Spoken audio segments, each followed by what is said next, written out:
ओम नमो भगवते वासुदेवाय कृष्णं वंदे जगद्गुरुं।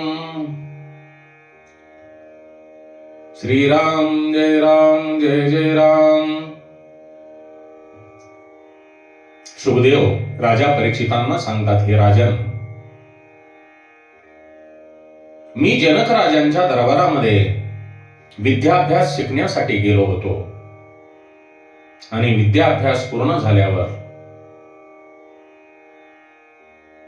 सुखदेव जनक राजांना म्हणतात, हे राजन, मला तुम्हाला गुरुदक्षिणा द्यायची आहे. जनक राजा त्यांना सांगतो, मला गुरुदक्षिणा नको आहे, पण तुझा आग्रह असेल तर या जगातली, या विश्वातील निरुपयोगी वस्तू, जी कोणाच्याही उपयोगाला न येणारी, ती वस्तू मला दे. सुखदेव निरुपयोगी वस्तूच्या शोधात निघतात. प्रथम ते माती उचलतात. माती म्हणते,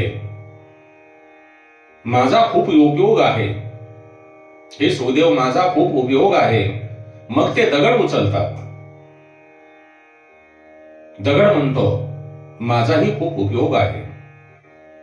याप्रमाणे अनेक वस्तू निरुपयोगी म्हणून उचलतात, पण त्यांना त्या वस्तूंचे उपयोग लक्षात येतात. त्यांना वाटते, विष्ठेचा काय उपयोग, ती निरुपयोगी आहे. तेव्हा ती विष्ठा म्हणते, अन्न रूपात मी मनुष्याच्या पोटात गेले, मग माझी विष्ठा तयार झाली. मी निरुपयोगी कशी? विचार करता करता सुखदेवांच्या लक्षात येते की देहाभिमान निरुपयोगी आहे आणि ते जनक राजाला गुरुदक्षिणा म्हणून देहाभिमान अर्पण करतात. म्हणून सुखदेवांना देहाभिमान नाही, म्हणून ते मंगलाचरण करत नाहीत. दुसऱ्या स्कंदाच्या 4थ्या अध्यायात त्यांनी 12 श्लोकांचे मंगलाचरण केले आहे. भागवत कथा केवळ साधकालाच मार्गदर्शन करते असे नाही, तर ती सिद्ध पुरुषालाही मार्गदर्शन करते. दुसऱ्या स्कंदात पहिल्या 3 अध्यायात भागवताचे सार आहे. राजाला जो उपदेश करायचा होता, राजांना जो उपदेश करायचा होता, तो 3 अध्यायात केला आहे. त्यानंतर परीक्षित राजांचे लक्ष विषयाकडे वळू नये म्हणून चरित्र सांगितले आहेत. सुखदेव भगवान श्रीकृष्णांची स्तुती करताना म्हणतात, भक्तवत्सल भगवंताची छाया भक्तिहीन हठयोग्यांना मिळत नाही. जो परम ऐश्वर्य युक्त आहे, अद्वितीय आहे, जो निरंतर आहे, जो ब्रह्मधामात विहार करतो, त्या भगवान श्रीकृष्णांना माझे नमन आहे. प्रेमात पक्षपात होत नसतो का? होतो. प्रेमामध्ये नेहमी पक्षपात होत असतो. राधा ही सुखदेवांची गुरु आहे. राधेने सुखदेवांना ब्रह्मसंबंध करवला होता, म्हणून सुखदेव राधाकृष्णाला 2 वेळा नमस्कार करतात. सुखदेव पूर्वजन्मात पोपट होते. रात्रंदिवस ते लीला निकुंजात हे राधे असा जप करायचे, म्हणून सुखदेव राधेचे शिष्य होते. भागवतामध्ये राधे नावाचा प्रकट उल्लेख नाही, कारण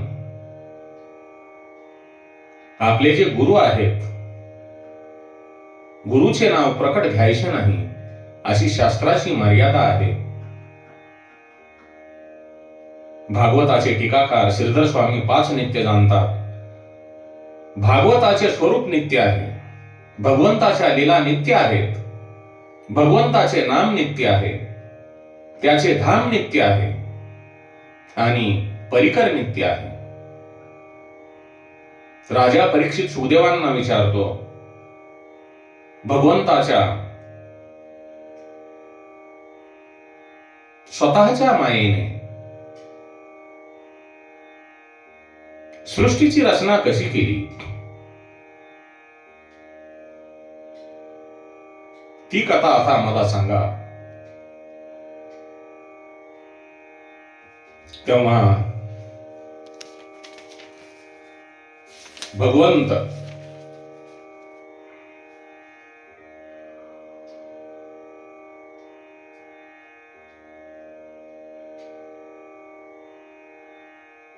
जे आहेत त्यांनी या सृष्टीची रचना कशी केली ते मला आता सविस्तर सांगावे, अशी विनंती राजा परीक्षितांनी सुखदेवांना केलेली आहे. श्री कृष्ण गोविंद हरे मुरारे, श्री कृष्ण गोविंद हरे मुरारे, हे नाथ नारायण वासुदेवाय. आपल्या अंगी थोडेसे ज्ञान प्राप्त झाल्यानंतर मनुष्याला अभिमान निर्माण होतो. सुखदेव हे तर भगवान शिवशंकराचे अवतार आहेत. त्यांच्या अंगी कुठलाही देहाभिमान नव्हता. आपण सुद्धा देहाभिमान सोडून भगवंताच्या चरणी, भगवंताच्या भजनामध्ये लीन व्हावयास पाहिजे, जेणेकरून आपल्या जीवनाचे कल्याण होईल, सार्थक होईल आणि